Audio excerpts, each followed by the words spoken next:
Hello دوستو، آج کی ہماری کہانی ہے ایک بے گناہ لڑکی کی جذبات کی کہانی۔ مجھے امید ہے یہ کہانی آپ سبھی کو پسند آئے گی، تو چلیے کہانی کو شروع کرتی ہوں۔ ایک بے گناہ لڑکی کی جذبات کی کہانی، جو بنا کسی خطا کیے سزا پا گئی، وہ بھی عمر بھر کی۔ میں آپ کو اسی کی زبانی سناتی ہوں۔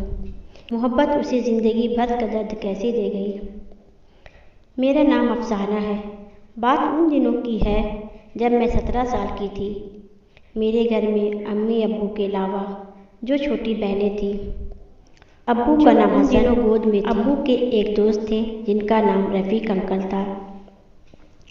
ان کا ہمارے گھر آنا جانا ہوتا رہتا تھا۔ کبھی ہم ان کے گھر جاتے رہتے تھے تو کبھی وہ ہمارے گھر آتے رہتے تھے۔ ان کا ایک لڑکا تھا جس کا نام سمیر تھا۔ سمیر بھی میرے ہی عمر کا تھا، لیکن وہ بہت ہی شرمیلا تھا۔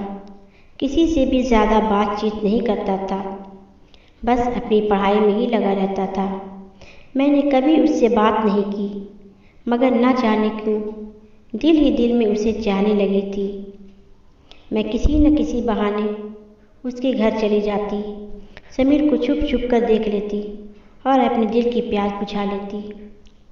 میں بہت بار کوشش کی کہ اس سے کچھ بات کروں، لیکن اس کے سامنے جاتے ہی سب کچھ بھول جاتی۔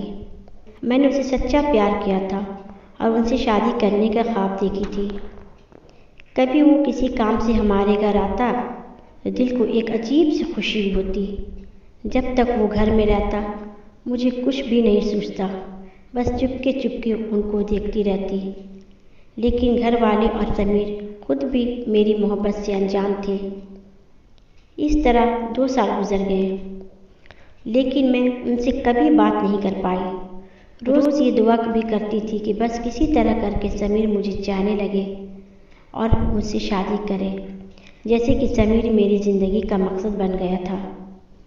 مجھے گھر پر بھی اس بارے میں بات کرنے میں شرم محسوس ہو رہی تھی، لیکن مجھے پورا یقین تھا کہ اگر میرے ماں باپ ان کے یہاں میرا رشتہ لے کر جائیں گے تو وہ کبھی بھی انکار نہیں کریں گے، اور میرے گھر میں بھی کسی کو انکار کرنے کا کوئی تصور نہیں تھا۔ ایک دن میری سہیلی نے مجھے بتایا کہ سلمیٰ کا رشتہ لے کر گئے تھے سمیر کے گھر۔ یہ سنتے ہی میرے پاؤں کے نیچے سے زمین کھسک گئی۔ میں نے پوچھا پھر؟ تو وہ بولی، رفیق انکل نے یہ کہہ کر انکار کر دیا، سمیر ابھی پڑھائی کر رہا ہے، پڑھائی پوری کر کے لندن جائے گا، اس کے بعد اس کی شادی کے بارے میں سوچیں گے۔ یہ باتیں سن کر میرے دل میں ایک خوف سا ہونے لگا کہ کہیں ایسا نہ ہو کہ سمیر کا رشتہ کہیں اور ہو جائے۔ میں نے گھر پر بات کرنا ہی ٹھیک سمجھا۔ روز سوچتی تھی کہ آج گھر پر بات کروں، کل بات کروں۔ یہ سوچتے سوچتے کئی دن گزر گئے اور سمیر کی پڑھائی بھی پوری ہو گئی۔ ابھی رفیق انکل اسے لندن بھیجنے کی تیاریاں میں لگ گئے تھے۔ میں نے موقع دیکھ کر اپنی امی سے بات کر لی اور امی ابو نے آپس میں مشورہ کیا اور طے کیا کہ کل رفیق انکل کے گھر رشتے کی بات کرنے جائیں گے۔ حالانکہ ہمارے یہاں لڑکے والے ہی رشتہ لے کر جاتے ہیں، لیکن معاملہ محبت کا تھا اور ابو اور رفیق انکل کی دوستی بھی بے مثال تھی، اس لیے ابو نے جانے کا فیصلہ کیا۔ امی ابو اگلے ہی دن رفیق انکل کے گھر میرے رشتہ لے کر گئے تو رفیق انکل اور ان کی بیوی بہت خوش ہوئے، خوب آؤ بھگت کی اور بولے کہ بھائی ہمیں تو افسانہ پہلے سے ہی پسند تھی، بس ہم تو یہی سوچ رہے کہ خود جا کر آپ سے بات کریں، ہماری طرف سے تو رشتہ پکا ہی سمجھو۔ رفیق انکل نے سمیر سے بھی مشورہ کیا تو وہ بولا کہ ابو اتنی بھی جلدی کیا ہے، ابھی تو میں نے صرف پڑھائی پوری کی ہے، پہلے مجھے لندن جانے دو، سیٹ ہونے دو، پھر رشتہ وغیرہ کر لینا۔ لیکن رفیق انکل بولے کہ بیٹا اتنا اچھا رشتہ ملے نہ ملے، اس لیے میں پہلے تیری شادی کروں گا پھر لندن بھیجوں گا۔ لیکن سمیر اس بات پر راضی نہیں تھا، وہ چاہتا تھا کہ پہلے اپنا کیریئر بنائے پھر شادی ہو۔ خیر رفیق انکل نے اسے منگنی کے لیے راضی کر لیا۔ وہ بولا کہ ایسی بات نہیں ہے کہ افسانہ مجھے پسند نہیں ہے، مجھے پسند ہے، لیکن میں ابھی شادی نہیں کرنا چاہتا، بس آپ چاہیں تو منگنی کر سکتے ہیں۔ خیر کچھ دنوں بعد ہماری منگنی ہو گئی۔ ہمارے پورے گاؤں میں اس کی خبر پھیل گئی اور میری خوشیوں کا تو کوئی ٹھکانہ ہی نہیں رہا تھا۔ خوشی کے مارے نہ رات کو نیند آتی اور نہ ہی دن کو چین۔ میری محبت کی کامیابی کی خوشیاں منائی جا رہی تھی۔ سہیلیاں، مبارکبادیاں، گھر میں خوشی کا ماحول بن گیا تھا۔ گویا کہ یہ ذرہ ذرہ میری محبت کی خوشیوں میں شامل ہوتا نظر آ رہا تھا۔ آخر میرے محبوب کے لندن جانے کا وقت بھی قریب آ گیا۔ اسے دیکھے بغیر کتنا عرصہ گزر پڑے گا دل کو پتہ نہیں۔ سوچ سوچ کر دل ڈوبا جا رہا تھا۔ آخر کار وہ لمحہ بھی آ گیا کہ اب میرا محبوب میری نظروں سے دور چلا گیا۔ وہ تو کیا گیا کہ مجھے اپنی یادوں میں اور تنہائیوں میں چھوڑ کر چلا گیا۔ مجھے جیتے جی جیسے کہ مار گیا۔ سارے دن میں کھوئی کھوئی رہتی تھی، کہیں پر بھی دل نہ لگتا۔ ان کی تصویر کو سینے میں لگا کر سو جاتی۔ یہ جدائی بھی کمبخت کتنی لمبی ہوتی ہے۔ پھر بھی امید کے دیے تو روشن تھے کہ ایک دن میرا محبوب آئے گا، اس سے شادی ہوگی، میں اس کی دلہن بنوں گی۔ ہائے وہ کیسا خوشنما وقت ہوگا۔ اس دن کا میں نے لمحہ لمحہ انتظار کیا تھا۔ سمیر کو لندن گئے ہوئے آخر 2 سال کا عرصہ گزر گیا۔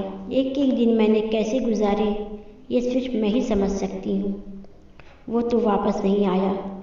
ایک دن ایک ہوش اڑانے والی خبر آئی کہ اس نے وہاں پر ایک لڑکی سے شادی کر لی۔ اس بری خبر کو سن کر میرے گھر والے پوری طرح سے ٹوٹ گئے۔ نہ جانے ہماری خوشیوں کو کس کی نظر لگ گئی۔ میرے ابو صدمے سے دنیا سے چل بسے۔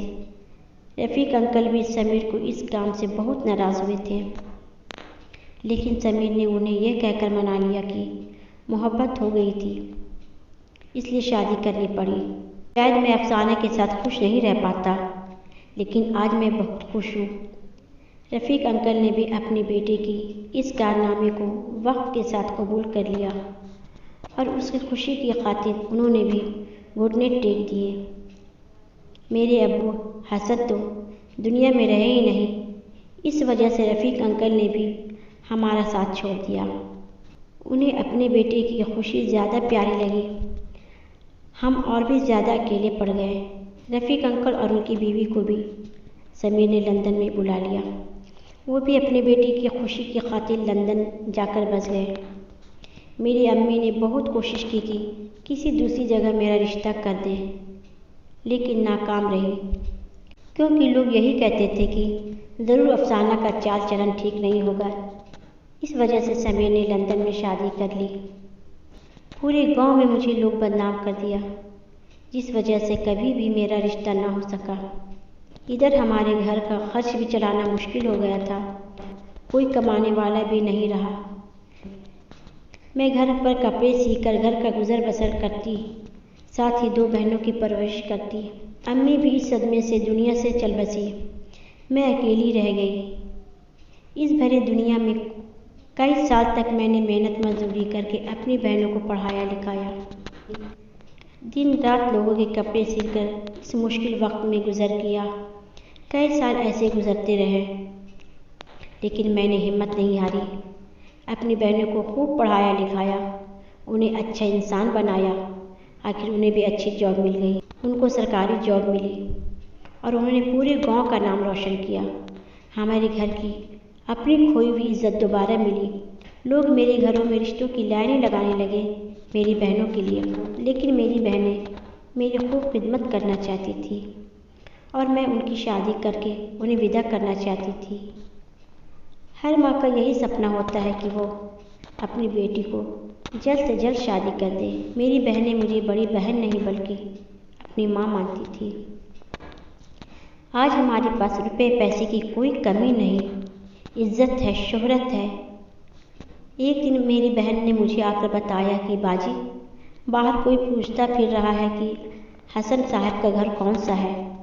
میں نے باہر آ کر دیکھا، ایک ادھیڑ عمر کا نوجوان ہے۔ میں نے ان سے کہا کہ یہی گھر ہے۔ میں نے انہیں اندر بلایا اور گھر میں بیٹھایا۔ انہوں نے پوچھا کہ آپ ہی افسانہ ہیں نا؟ تو میں نے کہا کہ ہاں میں ہی ہوں۔ تو وہ بولا کہ میں سمیر ہوں، رفیق صاحب کا بیٹا۔ 4 دن پہلے ہی لندن سے آیا تھا، سوچا کہ آنٹی سے بھی ملتا چلوں۔ میں نے انہیں بتایا کہ امی ابو اب اس دنیا میں نہیں رہے۔ اس پر